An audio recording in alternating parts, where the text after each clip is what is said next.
John Joe's texted. He just said, good morning to the talkSPORT team and to the champions of the world. Good morning to you as well, John Joe. Glad you're enjoying it. Chelsea then officially World Club champions. They thrashed PSG last night. Let's be brutally honest. Absolutely turned them over, didn't they? Yeah, they really did. 3-0, not flattered by it, not at all. Back to the phone lines in just a moment. First, though, talkSPORT's European expert, Andy Brassel, slapped all the praise on Enzo Maresca and claimed he is well on his way to becoming world class. I have to say that in a year that Paris Saint-Germain have dominated so far, it's the English clubs that have given them the biggest trouble. Now, you might say, okay, financially, there are reasons for that. I think where the Premier League has come to dominate so much in recent years is the fact that they've been able to buy the best coaches. Now, Enzo Maresca maybe doesn't quite belong to the elite coaches yet.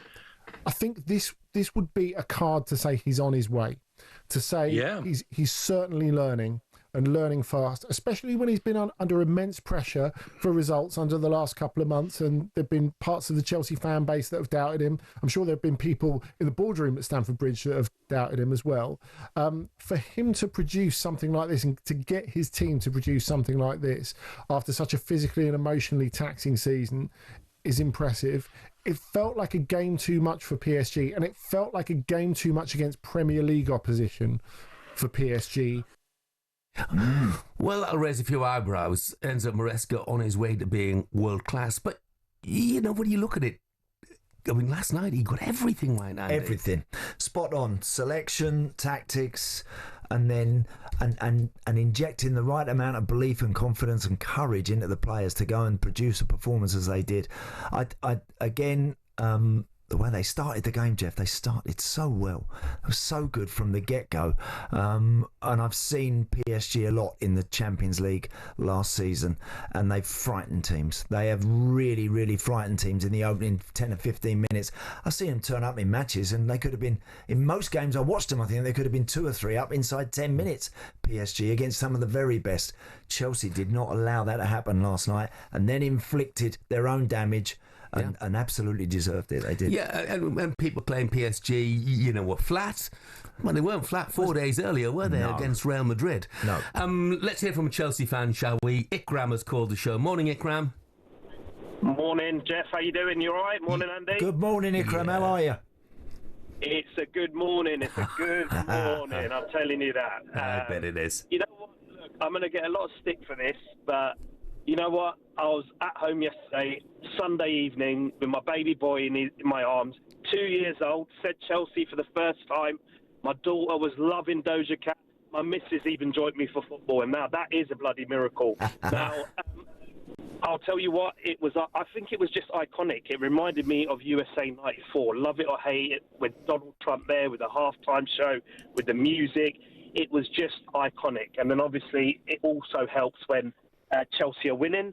The future of England, King Cole Palmer, it was absolutely majestic. It was a script. It was Oscar-worthy.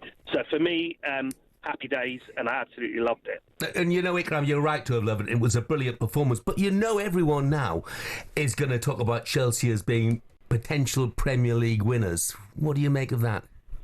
You know what? I think yesterday was more than just a win. It was a warning. I really think the real rebuilding of Chelsea is serious. You know, Palmer was poetry in motion. We know that. Pedro dancing past defenders, and Dilap, you know, power, presence, and purpose. And since when did we have Sanchez channeling his inner Czech in goal? You know, it was amazing. I think there's some real hope for the future. And yes, 100% people will be right to believe that Chelsea are contenders next season. Yeah. I mean, it's interesting because, you know, people will say, oh, it's the Club World Cup and, you know, other teams didn't really care. PSG showed you at the end, didn't they, just how much they cared with the fact that the behaviour was so poor. It was despicable. It was despicable. And to see the manager lay hands on one of our players, it was disgusting. And, you know, if that was Jose Mourinho, it'd be all over the news and it'd be fine. But, you know, the fact that they lost and their behaviour and they've been sore losers, it just added more enjoyment to the game. And you know what? Chelsea gave us one of those special nights like Bayern Munich in 2012, Man City in 2021. Everyone wrote us off. And you know what? I've been sending plenty of text messages to United and Arsenal fans all day, and it's been a fantastic day, and my week's going to be brilliant. Brilliant. Ikram, just finally, I've never been quite sure when I've seen Cole Palmer play off the right side of three up front. Well, last night he absolutely showed that he's more than capable, more prepared to do whatever it takes in that sort of position. Because, and again, I've just seen a rerun here in the studio at talkSPORT Towers of his second goal, and I think he sold the entire stadium a dummy, didn't he? Just when he looked like he was going to give it to Gusto, running round him, and then carried on and just rolled it past Donnarumma. Brilliant stuff. It was too easy. And I know exactly what you mean. I don't know what he was going to do, but time almost slowed down. And the way he positioned that goal and placed it, honestly, it was majestic. He is the number one talent in England right now, without a doubt. Ikram, enjoy your day. I know you're going to. All right, thank you very much. Take care. You too. I tell you what, Andy, look, Chelsea have earned 90 to 100 million pounds from this tournament. Tom Bowley's going to reinvest some of it, which we, from a Chelsea perspective, you'd hope he would. Mm-hmm. Where does he need to spend it?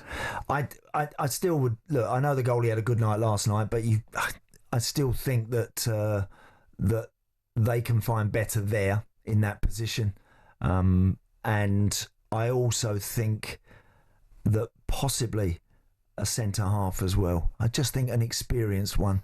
Again, Chalobah and Colwill and Tosin. I think that's a nice combination. You've got all the required ingredients in those boys, but what they don't have is perhaps the experience of someone who's just been a little bit been there, seen it, and done it in that position. When I look at Marquinhos, who actually struggled last night, yes, he did. He looked a bit vulnerable, and don't normally see that or say that about him, but when you look at the influence he's had on Paris over the last few years in order for them to finally get over the line in the Champions League, someone like that, Jeff, look, again, who that person is, I don't know, but someone like that maybe. Really whets the appetite, doesn't it? Yeah. Because, the Premier League season coming up, Chelsea have showed their class. Liverpool are stronger than last season. Don't think any doubt about that. Arsenal about to sign Victor Gyökeres, stronger than last season, and Manchester City have spent big as well. Really intriguing, and that's not to write off the likes of Newcastle, or Villa, Forest, Spurs, who themselves are spending or trying to spend at the moment.